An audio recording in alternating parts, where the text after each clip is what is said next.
Welcome back to the Living Word series, where we journey through the Bible chapter by chapter, reading and reflecting through the lens of our Catholic faith.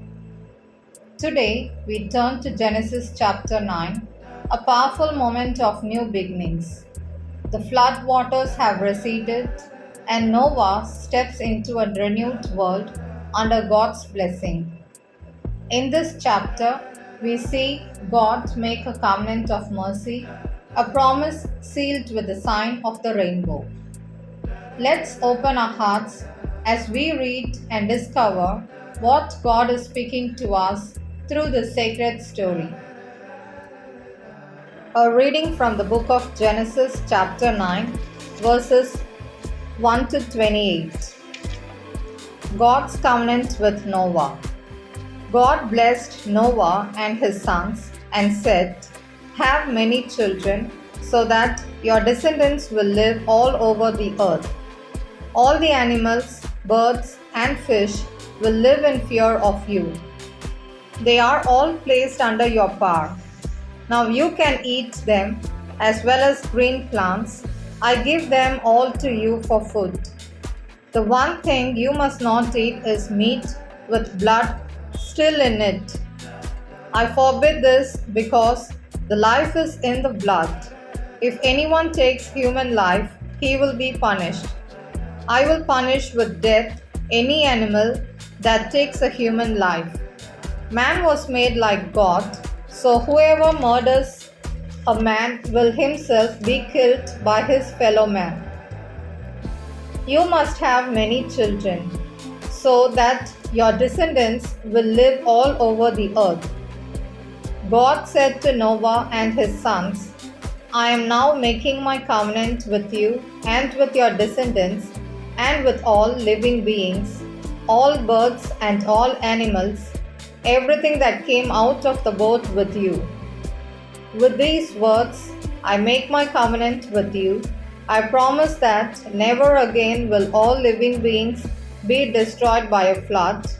Never again will a flood destroy the earth.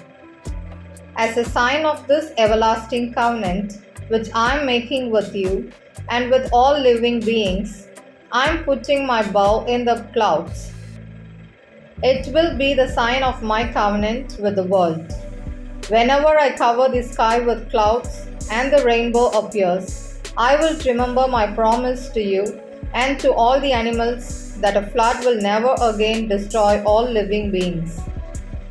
When the rainbow appears in the clouds, I will see it and remember the everlasting covenant between me and all living beings on earth.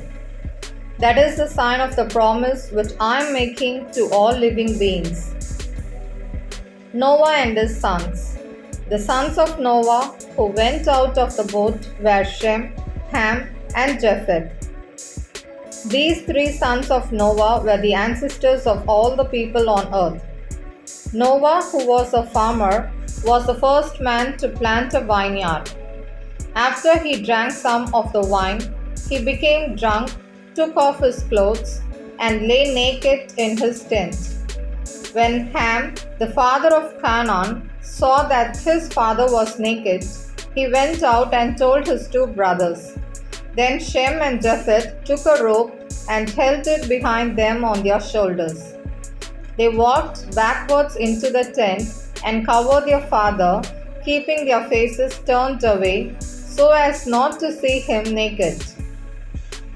When Noah was sober again and learned what his youngest son had done to him, he said, "A curse on Canaan. He will be a slave to his brothers.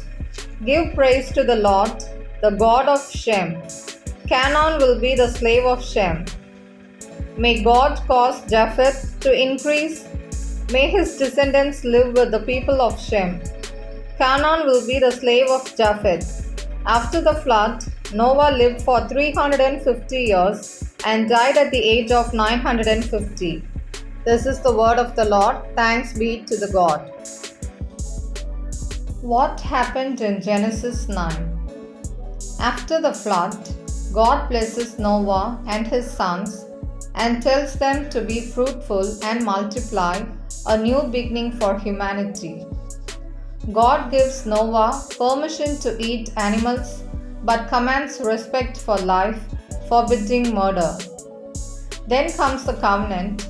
God promises never again to destroy the earth by flood, and He sets the rainbow as the sign of this everlasting covenant. A strange episode follows. Noah plants a vineyard, becomes drunk, and lies uncovered in his tent.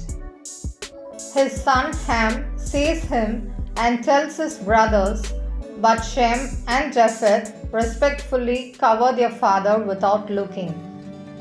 Noah later blesses Shem and Japheth and curses Ham's son, Canaan, showing the weight of honor and disrespect in family life. What does this teach us? God is a God of second chances. After destruction, He restores and He never forgets His people.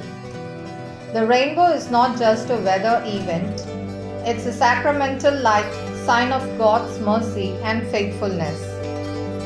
The covenant with Noah is a preparation for future covenants with Abraham, Moses, David, and finally fulfilled in Jesus Christ, the new and everlasting covenant.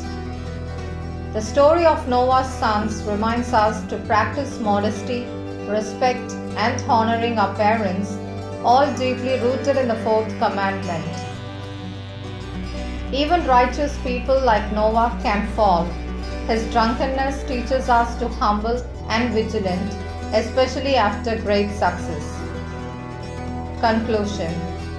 Let the rainbow remind us God always remembers His promises. In Christ, we are heirs to a greater covenant sealed not by rain but by the blood of the cross.